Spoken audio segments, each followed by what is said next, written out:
اور آگے فرمایا ولا تشرکوا بہ شیئا وبالوالدین احسانا، اور دوسرا حکم کیا دیا؟ والدین کے ساتھ اچھا سلوک. احسان پتہ ہے کسے کہتے ہیں؟ خدمت کو نہیں کہتے. احسان کا مطلب ہے کہ جتنا ان کا حق بنتا ہے اس سے زیادہ کیا جائے. احسان کہتے ہیں کسی بھی چیز کو بہت ہی اچھے طریقے سے کرنا. جیسے حدیث میں آتا ہے نا، نماز میں احسان کیا ہے کہ ایسے عبادت کرو جیسے استحضار ہو کہ اللہ تمہیں دیکھ رہا ہے. تو ہر چیز کو بہت عمدہ طریقے سے کرنا.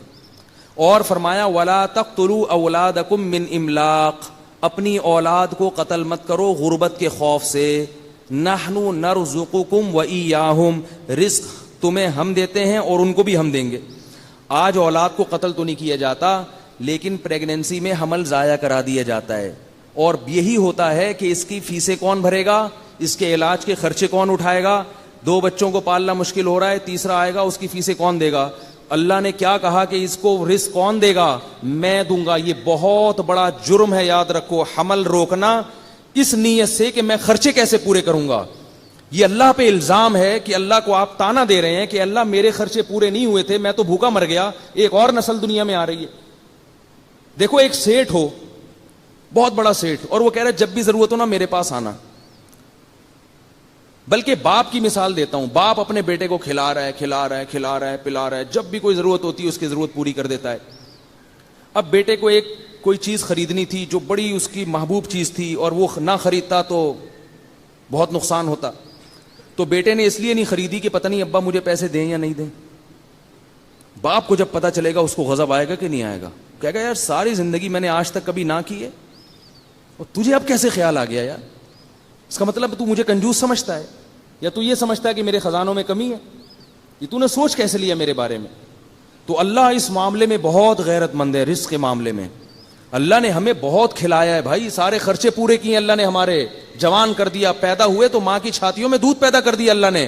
اللہ کہہ رہے یہ تم عقل کے اندھے ہو، تم پیدا ہوتے ہو ماں کی چھاتیوں میں دودھ کہاں سے آتا ہے؟ یہ اس کا مطلب ہے مجھے پتا ہے کہ بچے کی کیا کیا ضرورتیں ہیں. اب آگے تم نسل روک رہے ہو کہ میں فیسیں کہاں سے بھروں گا. یہ یہودیوں کی سوچ ہے جن پر اللہ نے لعنت بھیجی ہے. وہ یہ کہتے تھے کہ اللہ کے ہاتھ بندے ہوئے ہیں، اللہ بہت تھوڑے تھوڑے کھلاتا ہے. یہودی کہتے تھے. اللہ کو ایسا غصہ آیا، قرآن میں اللہ نے فرمایا غلت ایدیہم، ان کم بختوں کے ہاتھ بند ہو گئے ہیں. وَلُعِنُوا بِمَا قَالُوا، اور جو انہوں نے کہا ہے نا اس کی وجہ سے ان پر لعنت ہے اللہ کی. بل یداہ مبسوطتان، اللہ کے دونوں ہاتھ کھلے ہوئے ہیں. تو نہ دیکھو یہ ڈرامے جو تمہیں اور نسل روکنے کے مشورے دے رہے ہیں، نہ دیکھو ایسی فلمیں. وہ جو بول فلم آئی تھی نا اس کے ڈائلاگ مجھے کسی نے بتائے. وہ جو بچی نے اپنے باپ سے کہا کہ جب کھلا نہیں سکتے تو پیدا کیوں کرتے ہو، وہ ڈائلاگ بڑا مشہور ہوا، لوگوں نے بڑے تبصرے کیے. ہاں بھائی بالکل صحیح کہا بھائی، جب کھلا نہیں سکتے اتنے درجنوں بچے تو پیدا کیوں کرتے ہو. میں نے کہا اگر مجھے فلم میں لے کے آؤ اور یہ ڈائلاگ مجھے دو، اور وہ بچی سے کہے کہ مجھے کہے کہ جب کھلا نہیں سکتے تو پیدا کیوں کرتے ہو، تو میں اس کو یہ جواب دوں گا یہ نمبر لگا کے. نمبر 1، کھایا نہیں ہے تو اتنی بڑی کیسے ہو گئی. یہ جو ہے نا میڈیا آپ کی آنکھوں پہ پردہ ڈالتا ہے، خدا کی قسم یہ سب یہودیوں سے پیسے لے کے ہمارے کلچر کو تباہ کر رہے ہیں. بیٹی کو باپ کا کیسا بدتمیز بنا رہے ہیں آپ دیکھو. سب سے بڑا احسان کہ جو والدین آپ کی پیدائش کا ذریعہ بنے، اسی احسان کی ناشکری کی جا رہی ہے. والدین کو تو پاؤں دھو کے پینے چاہیے کہ ان کی وجہ سے ہم دنیا میں آئے ہیں، ہم ان کے جسم کا ٹکڑا ہیں. تبھی ماں باپ کی ساری خصوصیات اولاد میں ٹرانسفر ہوتی ہے کہ میں جو کچھ ہوں اپنے والدین کی پہچان ہوں.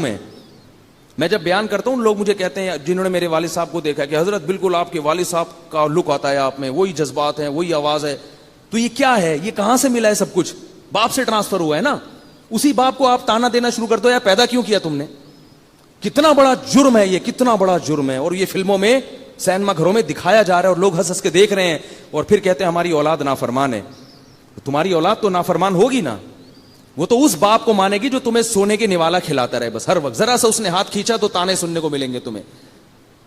تو میں اگر ہوتا اس کو کہتا کہ اگر تو نے کھایا نہیں ہے تو تو اتنی بڑی، بولو بھائی کیسے ہو گئی، کیسے ہو گئی اتنی بڑی.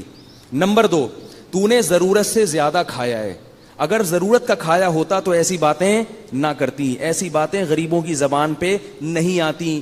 یہ فضول باتیں اور یہ اللہ کی نافرمانی کی باتیں ان کی زبان پہ آتی ہیں جنہوں نے ضرورت سے بہت زیادہ کھا لیا ہوتا ہے. پیٹ بھرے ہوئے ہوتے ہیں پھر الٹی الٹی پھینکتے ہیں ایسی. بہت زیادہ کھاتا ہے نا انسان پھر ناشکرا ہوتا ہے. قرآن میں اللہ نے کہا نا اگر اللہ لوگوں کو رزق بہت زیادہ دینا شروع کر دے سب اللہ کے نافرمان بن جائیں گے. اور تیسری بات میں اس سے یہ کہتا کہ ٹھیک ہے بیٹا غلطی ہو گئی, ہم نے آپ کو پیدا کر لیا, غلطی ہو گئی, تو اس غلطی کی تلافی بھی ہو سکتی ہے. اگر آپ کا خیال ہے کہ آپ دنیا میں آنا آپ کا غلط تھا تو یہ بندوق اٹھا کر کے ختم کر دو اپنے آپ کو. بھائی موت کی تکلیف بھی نہیں, اگر آپ کہیں تو موت کی تکلیف ہوگی تو بڑا مسئلہ ہے, تو بھائی کنپٹی پہ ایک گولی ٹھا کر کے ماری جائے تو کوئی نہیں پتا, ایک سیکنڈ میں ختم. تو بھائی اب زندہ کیوں ہو؟ چلو اس وقت تو بچے تھے, عقل تھی, اب تو بڑی ہو گئی, اتنی باتیں کر رہی ہو میرے سامنے, تو بیٹا یہ بندوق ہے, آپ سے نہیں جلدی میں مار دیتا ہوں, ختم. نہ اپنے آپ کو گولی مار رہے ہو, اس کا مطلب اس زندگی کو نعمت سمجھتے ہو نا. تو اس لیے بار بار کہہ رہا ہوں کہ کلچر کس کا فالو کرنا ہے؟ جو اللہ اس کے رسول بتا رہے ہیں تمہیں, اس سے ہمارے گھروں میں برکت آئے گی. پہلے زمانے میں اگر غریب کے 12-13 بچے ہیں, نہیں کھانے کو مل رہا, تو کیا سکھایا جاتا تھا؟ صبر شکر کر کے کھا لو, اسی میں اللہ برکت دے دے گا. اور کیسے صحت مند نکلتے تھے بچے, وہ کیسے بڑے ہو گئے روکھی سوکھی کھا کے. میں پہلے جہاں رہا کرتا تھا وہاں ہمارے گھر کے قریب ایک غریب آبادی تھی. میں نے گھر میں دیکھا کہ ان کے غربت بہت ہے, صرف روٹی پکتی ہے, سالن نہیں پکتا. تو وہ کیا کرتے تھے, جب سالن پکتا تھا نا سب بچے روٹی لے کے بھاگ جاتے تھے اور کھا لیتے. بھوک اتنی ہوتی تھی ان, سارے صحت مند بنے ہیں, وہ اتنے صحت مند, لمبے لمبے قد ان کے نکلے ہیں. میں کہتا یار ان کا وقتوں کو روٹی ملی نہیں اور ان کے قد دیکھو. ٹھیک ہے, ڈاکٹروں سے نہیں پوچھو ہر چیز, بہت سے کام کون کرتا ہے؟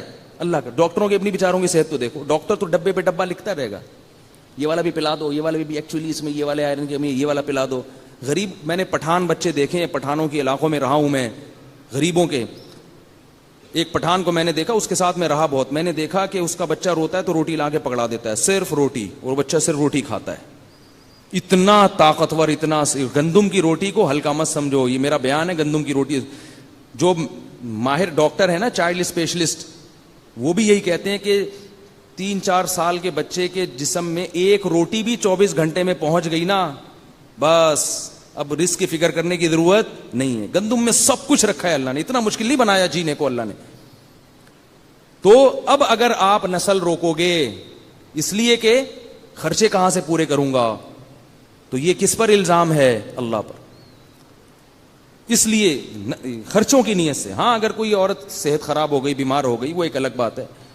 تو جلدی جلدی میں آیت کمپلیٹ کروں. نحن نرزقکم وإیاہم, اللہ فرماتے ہیں رزق کون دیتا ہے؟ میں دیتا ہوں, میں. تو یہ نظر کس پہ رکھنی ہے رزق کی؟ اللہ پہ. اگر آپ اللہ پہ نظر نہیں رکھتے تو بھی آپ کبیرہ گناہ کے مرتکب ہو, چاہے ٹانگیں چوڑی کر کے نماز پڑھو یا ٹانگیں پتلی کر کے, ہری پگڑی پہنو یا سفید پگڑی پہنو, کچھ بھی کر لو, جنت میں نہیں جا سکتے. زمانہ ڈھل رہا ہے مغربی تہذیب میں, لیکن راہ